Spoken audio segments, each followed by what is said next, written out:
Conforme amplamente anunciado no decorrer desta semana, que finda-se hoje, vamos conversar na entrevista da semana com o Dr. Edilton Cabral, médico oftalmologista da Grande Imperatriz. Trato com ele sobre o glaucoma. Afinal de contas, que doença é esta de um nome tão bonito e que muitos não sabem do que realmente se trata? Afinal de contas, doutor, o que é o glaucoma? Boa tarde. Bem, Arimatea, boa tarde a todos, claro. O glaucoma, na verdade, é uma entidade patológica muito vasta, né? Às vezes as pessoas se atêm muito no consultório à preocupação somente com a pressão intraocular, né? Claro que o fator de risco mais importante para o desenvolvimento do glaucoma hoje, a gente sabe que é a pressão intraocular.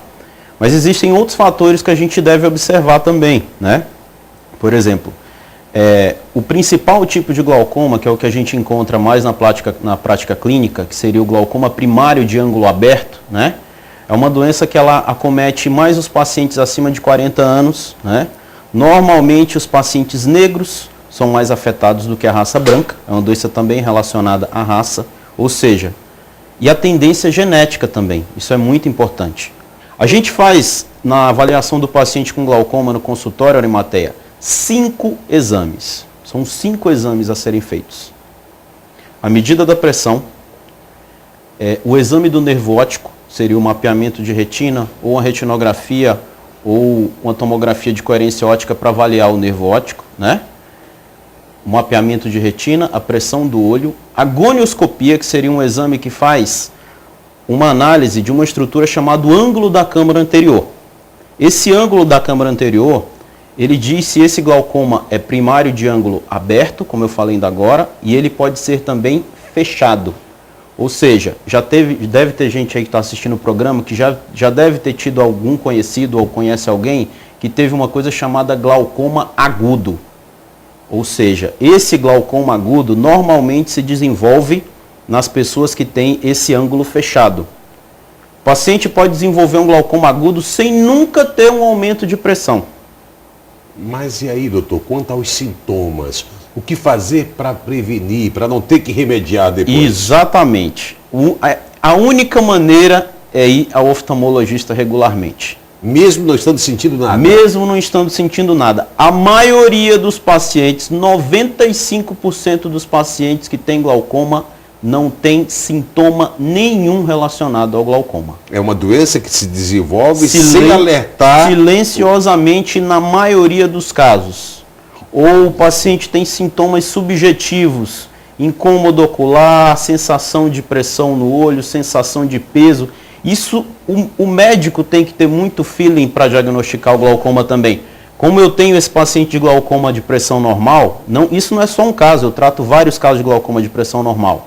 O paciente já com alteração de campo visual, com alteração de nervo óptico, e me chega com uma queixa vaga. Doutor, eu sinto um incômodo, alguma coisa. Dor de cabeça. Muitas vezes ele já usa óculos, então esses sintomas se confundem. É aquele óculos que é adquirido no camelódromo, acontece exatamente. Muito. Só piora a situação. Então, isso aqui dando um adendo também a uma coisa que acontece muito ruim na nossa cidade, infelizmente, mas que ainda acontece. As pessoas aqui em Imperatriz, Arimatea, infelizmente se acostumaram a fazer essa consulta de bairro e muitas vezes quem vai fazer não é médico. Doutor, me permita entrar nesse campo. O médico oftalmologista é a personalidade adequada para cuidar da saúde ocular. Ele é o único que pode cuidar. O único. Quem então, estiver fazendo... admitir a optometria? Mas a optometria não existe no Brasil. Eles se denominam regulares. Se autodenominam regulares, mas isso não é uma profissão regular no Brasil. Existe hoje estados, por exemplo, Goiás, criou uma lei estadual proibindo, abolindo a optometria. Os senhores têm alguma entidade que os representem e que possa discordar do exercício da optometria em nosso estado? Com certeza, isso não é. O Conselho Federal de Medicina não reconhece, o Conselho Regional de Medicina não reconhece, o Conselho Brasileiro de Oftalmologia também não reconhece. Onde está? Porque não existe fiscalização suficiente. A verdade é que a nossa região ela é muito grande, por exemplo. Existem, vamos dizer, 50 cidades aqui ao redor de Imperatriz, né? Se a gente for pegar o Tocantins, se a gente for pegar esses outros locais aqui, inclusive no Maranhão, eles atuam na redondeza, eles atuam muito na redondeza, viajando, fazendo atendimento, né? Muitos se autodenominando médicos, oculistas. Não, eles se vestem de branco, né, andam com o veículo todo equipado, com certeza. Instalam consultórios móveis em diversas cidades e trabalham e cobram por isso, inclusive com um diferencial de preço, promovendo assim a chamada concorrência desleal. Com certeza, com certeza. Então, a gente está aqui não só alertando o nosso paciente, o nosso telespectador, a respeito do glaucoma. Ele tem que saber também quem está fazendo o exame dele. Porque nenhuma dessas pessoas e nenhum desses que se dizem profissionais para atuar nessa área fazem medida de pressão do paciente ou orientam o paciente para o glaucoma ou para qualquer outra patologia. Eu tenho pego vários casos no consultório Arimatea de pacientes cegos ou à beira da cegueira que estão aí no interior se consultando há 4, 5 anos com essas pessoas se dizem optometristas e já chegam no consultório com um quadro avançadíssimo, um quadro de glaucoma já com perda de campo visual gravíssima, entendeu? E isso não volta, a perda do glaucoma é irreversível. Isso é uma grave denúncia, viu? Uma grave denúncia. A optometria que não é reconhecida, a optometria que não tem amparo legal, está sendo exercida em nossa região, não só em Imperatriz, mas no interior do município de Imperatriz, municípios vizinhos e até no vizinho estado do Tocantins. É o exercício ilegal de uma atividade, usurpando assim a oftalmologia. O que a gente lamenta é porque há a ineficiência do Estado e da União no tocante à fiscalização para o exercício da atividade. Mas voltando aqui à questão da saúde ocular, doutor, me permita. Claro. Cidadão sente uma dor na cabeça. Aí ele vai no espelho e olha e diz, eu estou com problema de vista. Aí ele diz, doutor, eu tenho aqui uma carne que está... Porque geralmente as pessoas têm uma carne que vai pegando o globo ocular e vai chegando aqui até, né, a visão e começa a prejudicar. E ele acha que aquela dor de cabeça é em decorrência dessa carne que está chegando ao seu olho, enfim. O que pode se dizer no popular a estas pessoas que se preocupam com a dor de cabeça e com a carne no olho? Olha, o que a gente deve alertar, acho que principalmente é ele procurar o oftalmologista, né? O profissional adequado, não tem outra saída. Porque ele não pode ir lá na farmácia comprar o remédio e pingar no olho? Com certeza não. A gente tem pego vários casos aí também no consultório, né? Com certeza. De paciente, inclusive, com quadro grave. Eu tenho pego vários pacientes, porque a gente tem uma coisa chamada diagnóstico diferencial de olho vermelho. O olho vermelho ele pode ser muita coisa.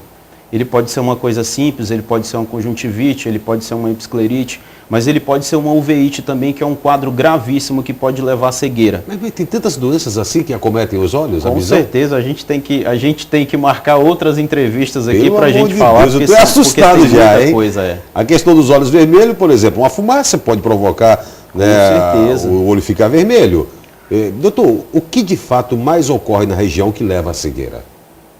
Olha, as doenças, a gente sabe que existem doenças preveníveis, né? E existem doenças curáveis, né? O glaucoma, ele seria uma doença prevenível, né?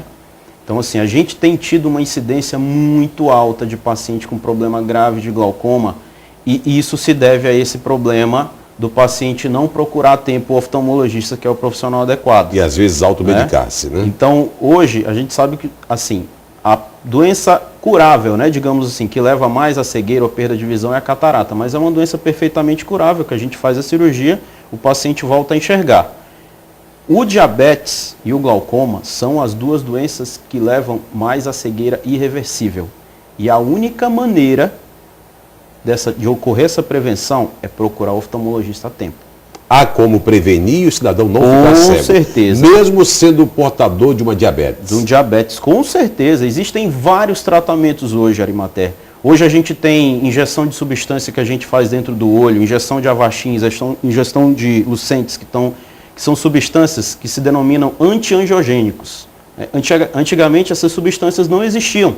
O paciente só podia fazer o laser, né? Hoje não, hoje já tem outras coisas que podem ajudar. Lembrando sempre ao paciente diabético que o melhor tratamento para o olho dele é o controle glicêmico, é o controle do diabetes. Me permita, relacionada a essa questão, disponibilizado o material humano em Imperatriz para cuidar das doenças oculares.